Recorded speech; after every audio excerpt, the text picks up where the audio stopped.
Hi, my name is Tom Woods with R2 Sports Technology.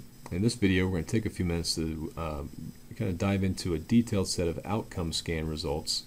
We're going to take a look from a defensive perspective. So in this case, we're looking at scouting information and a scan that's been run on an opposing team's offense. Now, what an outcome scan is intended to do is show you where this opposing team gives off high probability, strong indicators that they're going to do something. The way you interpret a situational scan, again, is by using these prompts that are shown along the top.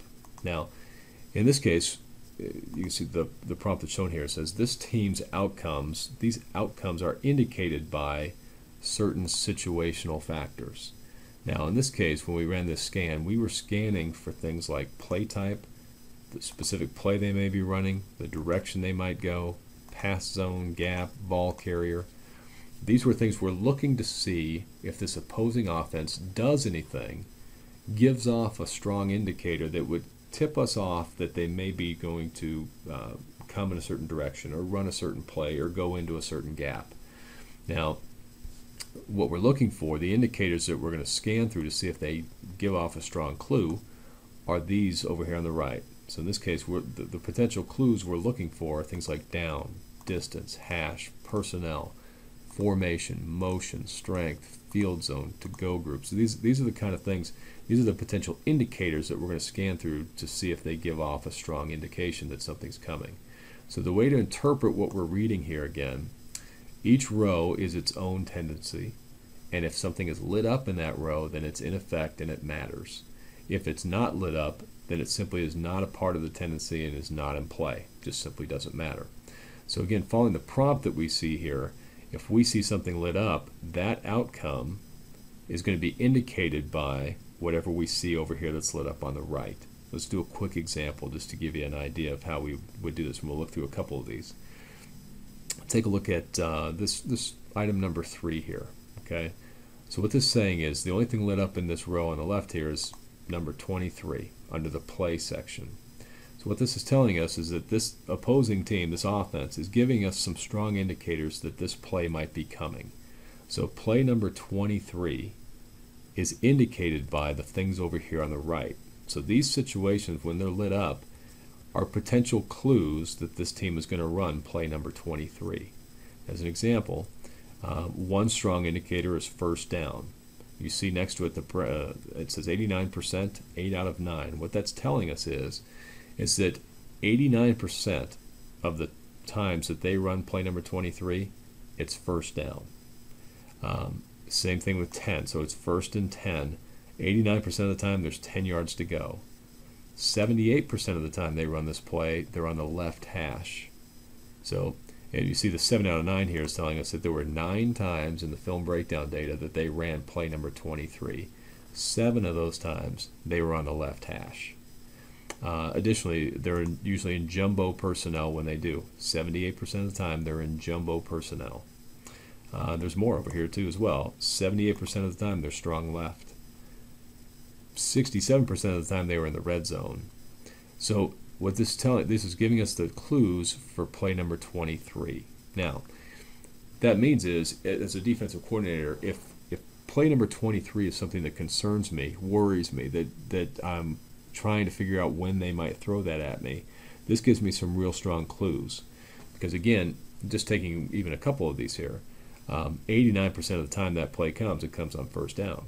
So if I'm worried about play number 23 and it's second down in the game, I probably don't need to worry about play 23, because if 90% of the time they run it, it's first down. So if they ran on second down, it would be not something they typically do. So I'm getting strong indicators of what to look for and what can tip me off. And in some cases, like I mentioned again here, sometimes there's just as much power in knowing what a team's not going to do as in knowing what they are going to do. Because if 23 is something that's causing us stress and concern, if we don't know what the indicators are for it, then at any point on the field, our guys may be worried about play number 23. When if we can communicate this to them, they may know, hey, if it's second down, that's one less thing to worry about. Play 23 is probably not coming. Now, let me give you a couple of examples of how then a defensive coordinator can use this, because there's so many different ways that you can approach this. Now, let me give you a quick example of how you might go about using this. One of the things that this team had broken down was pass zone. Okay, so they're tracking where, when a team is throwing the ball, where are they throwing it? Into which zones are they throwing the ball? Now, we may have defensive backs, linebacker, different people who are responsible for different zones in the field. And what we can do is begin to identify keys for them to help them understand when they might expect the ball coming into their zone. Now, again, this report is given to you as an Excel file. It's done so to allow you to be able to filter very quickly to view and understand and access information that may matter to you, even though there's lots and lots of tendencies here. It allows you to be quicker with it. Now, let's take, for example, the pass zone. And maybe we've got one of our guys who's got a specific responsibility for one of these pass zones. I can come in and filter on that and say, let's just look at pass zone 6, let's say. So what this is doing is bringing up any situation where they give us a high probability indicator that pass zone 6 is involved. Now, let's take a look at the first one on its own. So in the first one, the only thing that's lit up here is pass zone 6. So what that's telling us is anything coming into pass zone 6, the strongest indicators for it are shown over here on the right. And it looks like there's really two strong indicators for going to pass zone 6. One is the personnel group. 73%, which means 73% of their pass plays that went to pass zone 6 came when they were in blue personnel. 8 of 11 times. 8 of the 11 times that they hit pass zone 6, they were in a blue personnel group. And again, 73% of the time, they were in a long to go situation. So if I've got a guy who's responsible for that pass zone, then I can very quickly give him 2 big keys to look for. He's looking for blue personnel in a long to go situation. If they roll out in any other personnel grouping besides blue, I can immediately begin to shift my attention maybe to something else, or the odds of them coming into my pass zone are greatly reduced, because overwhelmingly it's blue, blue, blue is when they go in that pass zone. Or if I'm in a medium or short yardage situation, I can begin to not have to worry as much about pass zone 6, because it wouldn't be a time that they typically come that way. Now, we come down here, we see other pass zones included here. These are where other things are in play as well. So here's an example of a specific play.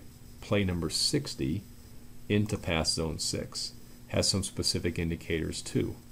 So let alone just coming to pass zone 6, but coming to pass zone 6 with this specific play is indicated by the things shown here on the right.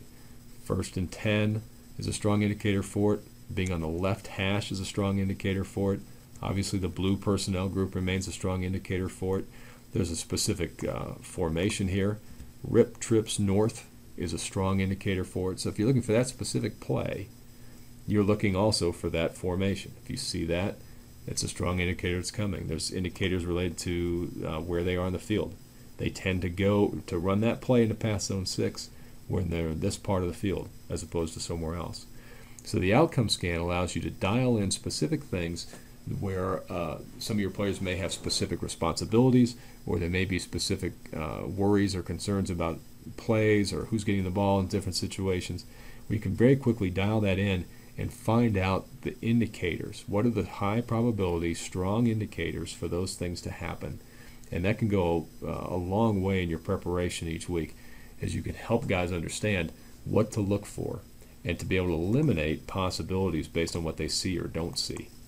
We'll just do one more quick one here. We can get into certain situations where we can dial in more than one thing, obviously. We might be concerned about a specific play into a specific gap, and so here's an example of one right here. This play number 49 going to around the end in the E-alley gap, okay? So that combination, them hitting the E-alley with a play 49, again, is indicated by these things to the right. It's indicated by being on the right hash from regular personnel, and an R rocket motion is usually involved. You can read the rest of the list. Now, again, so that's the intent behind what the outcome scan is designed to do. I encourage guys at all times, when we get these scan results back, you're going to see lots of different things in it. And I always encourage guys, I try not to be overwhelmed by the sheer number of things. That's the power of the scan, is that it goes through every conceivable combination and it turns over every conceivable stone on your opponent. So you can be very confident if it's not on this list, it's not something that can be seen. It's not something they do with a high degree of probability. But don't be overwhelmed by the size. Focus in on the things that matter most to you. Think about the things that give you stress, concern, or worry during the week, and use this to dial in those situations and see if they give you a strong indicator that you can prepare for. So don't just get lost in the sea of hundreds of different tendencies. Take it, dial in your situations, dial in your concerns, glean the data out from it, take the nuggets and run, and get your team prepared to go and win in your next game. If you have other questions, by all means, don't hesitate to contact us. We have a number of other videos that explain more about different types of scans and how you can utilize them best. But I hope this gives you a little bit of an idea, at least from a defensive perspective, of how you can utilize the outcome scan to help your team be prepared to win.